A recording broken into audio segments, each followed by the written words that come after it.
être détenu. Sud Radio, Dany Moreau, Pirate l'Info. Et c'est l'info Sud Radio du jour. C'est le nouveau gouvernement enfin dévoilé. Alors, monsieur Macron, depuis le temps qu'on attend, ça y est, ils sont opérationnels, vos ministres. Laisse-moi foutre mon petit bordel. Pardon de vous le dire, mais pour être sûr que les petits nouveaux soient prêts à tout, même s'ils sont bons à rien, j'ai prévu une journée d'intégration avec l'aide de mon ami Denis Brognard. Ami aventurier de la politique, bonjour. Vous faites partie de l'équipe des Bleubites, à slip jaune devant et marron derrière. Nous avons aujourd'hui un casting de folie avec des noms qui font rêver. Oui. Jacqueline Gouraud, Marc Fesneau, Franck Riester, Bruno Le Maire.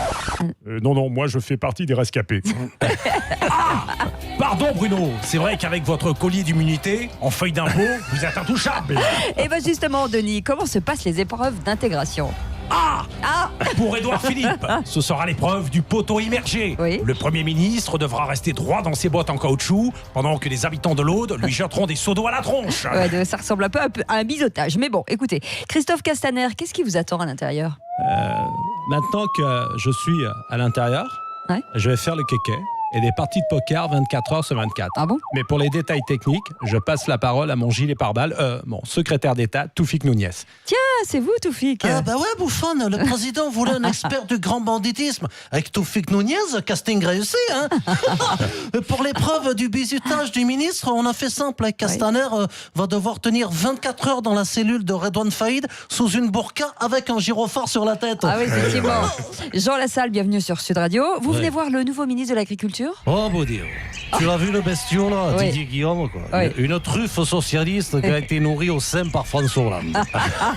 On aurait mis mes deux porcelets, Jacques et Michel à sa place, c'était pareil. Non, c'est pas vrai. Denis Brognard, je crois que cette journée d'intégration touche à sa fin. Ami aventurier de la politique, voici l'épreuve ultime, l'épreuve d'intimité. Oui. Vous allez devoir vous mettre torse nu pour faire la photo officielle avec le président. Et attention, avec les mains attachées dans le dos pour éviter les doigts qui traînent. Oui, c'est ça. Tu l'as dit, Wistiti. Allez, on bombe le torse et on sourit. Le premier qui refuse, je l'envoie traverser la rue jusqu'à Pôle emploi. Allez, cheese. Très jolie photo. Le mercredi, donc, c'est Bakri, on le sait, je crois que Jean-Pierre. Cette semaine, vous avez vu le flic de Belleville avec Omar Sy. Ouais, c'est ça, c'est ça. C'est vachement original d'adapter le flic de Beverly Hills en flic de Belleville. Ouais.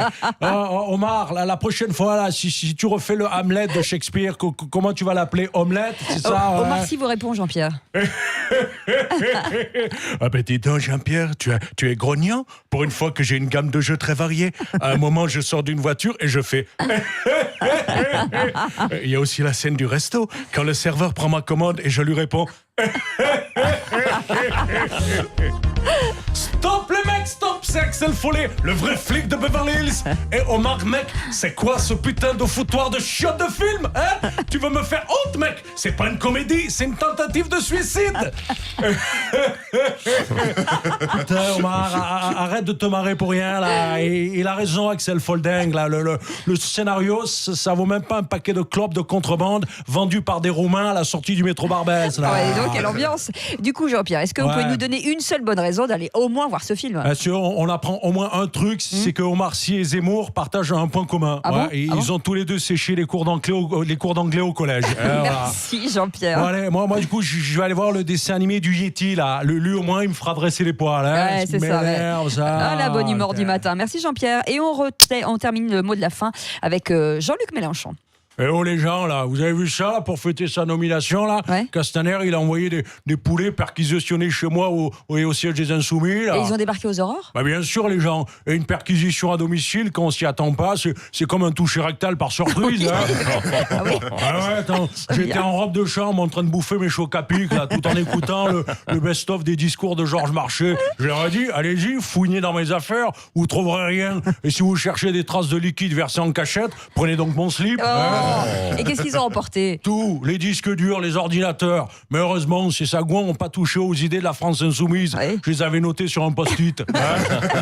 Et je crois que vous avez filmé la perquisition avec votre smartphone. Bah ouais, les gens, ça m'a permis de faire une story Instagram. Ah oui. Et il y a même Claude Lelouch qui m'a proposé de me racheter les images pour son nouveau film, là. Itinéraire d'un enfant qui a les dents gâtées. Ah, les gens, Merci, Dany Moreau. Allez, ils prennent cher ce matin. Il est 8h26. Vous pouvez bien sûr le regarder de nouveau en podcast. Merci d'être avec nous.